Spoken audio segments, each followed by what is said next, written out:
hello लोगोफोर बड' जब enough' YouTube चेनेलाव बरायबाय आसा खालामो नोंथांमोना गासैबो मोजां दङ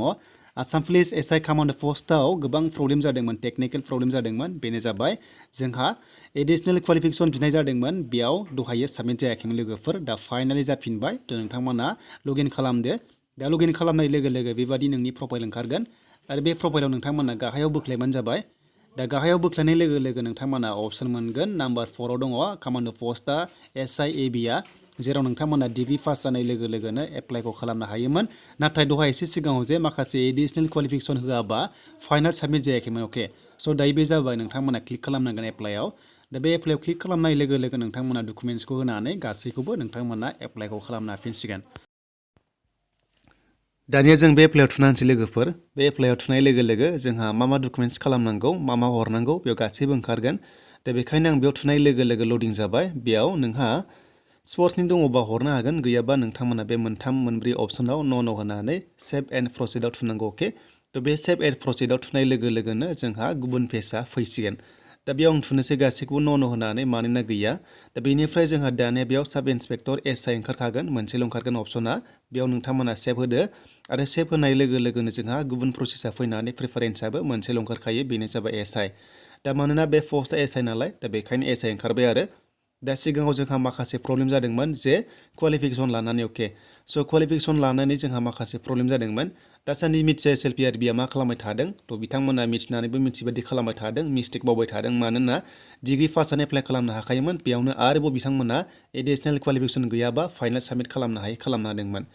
दा नोंथांमोना बे डकुमेन्ट्सखौ भिउ खालामनाय लोगो लोगोनो नुफिनबाय थागोन दा बेखायनो नोंथांमोना मिस्टेक जायालासे माखौ आपल'ड खालामदों बेखौ नायफिनबाय थाबानो जाबाय बेनिफ्राय एमप्लयमेन्ट एक्सचेन्ज नांथारगौ बेनिफ्राय सिगांनि अफलाइना सोलिबाय थायो जेब्लासिम नोंनि डेटआ थागोन अब्लासिम नोंथाङा सोलिबाय थागोन बेनिफ्राय पिआरसि होनाय लोगो लोगो पिआरसि इसु खालामखाया नोंथांमोनाथ' मिथिखायो जास्ट इडुकेसन पिआरसि खालामो नालाय दा बेखौ नोंथांमोनाहाय डमिसाइल होनो हायो आरो डमिसाइला नोंथांमोननिया मेजिस्ट्रेटनिबा बांसिन साबसिन जागोन मानोना डिमान्डआ बांसिन दङ आरो नोंथांमोना जायफ्रा नटारि खालामदों अब्लाबो नोंथांमोना जागोन जिंगासिनो गैया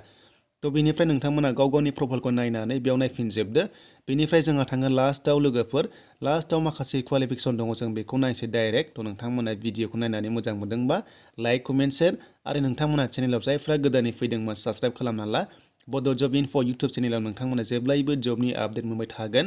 बेनिफ्राय लोगोफोर मोजां जब फैगासिनो दङ डाइरेक्ट एग्जाम गैयालासिनो दानिया बहाबा मोनो वाक इन इन्टारभिउ स' नोंथांमोना डाइरेक्ट इन्टारभिउ होनो हायो डाइरेक्ट एग्जाम गैयालासिनो इन्टारभिउ डाइरेक्ट जायो अब्ला नोंथांमोना बेयाव मोननो हागोन दानि सिस्टेमाव एसे चेन्ज जानायखौ नुनो मोन्दों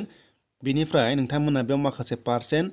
थ' पार्सेन्ट होनाय लोगो लोगो आसाम पुलिस कामान्ड पस्टआव पार्सेन्ट थायोबा जेबो बेनिफिट्स गैया आरो लोगोसे कामान्ड एबिआवबो पार्सेन्टनि जेबो बेनिफिट्स गैया नाथाय जायफोरा नोंथांमोना कनस्टेबोलाव एप्लाइ खालामदों पार्सेन्ट थायोबा एक्सट्रा नाम्बार मोननाय जायो अके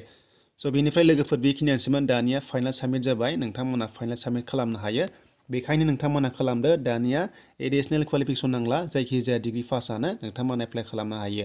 स' नोंथांमोना जेब्ला फर्मखौहाय प्रिभिउ खालामगोन अब्ला बेबायदि ओंखारजोबगोन बेनिफ्राय नोंथांमोना लास्टआव फाइनाल साबमिट खालामदो बेनिफ्राय नोंथांमोना मिस्टेक जादोंबा खालामथ'नाङा थ' नायै नोंथांमोना एडिट खालाम अब्लासो नोंथांमोना साक्सेस जागोन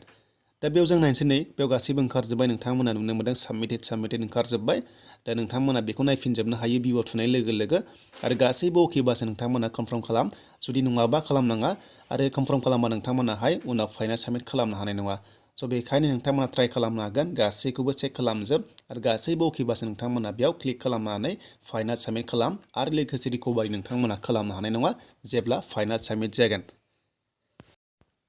दा बेनोमोन लोगोफोर आसाम पुलिसनि आपडेटआ नोंथांमोना जायफ्रा एसआइ कामान्ड पस्टआव एप्लाइ खालामनो सानदों थ' खालामनो हाबाय आरो साफा सानै कमेन्ट्स खालामदों एसआइ कामान्ड थायो नामा होननानै थायो लोगोफोर जास्ट कनस्टेबल थाया कामान्ड थायो नोंथांमोना एसआइआवबो मोनगोन थ' बेखायनो नोंथांमोना जायफ्रा ग्रेजुवेट जादों एप्लाइ खालामदो बेनोमोन लोगोफोर दिनैनि आपडेट आसाम पुलिसनि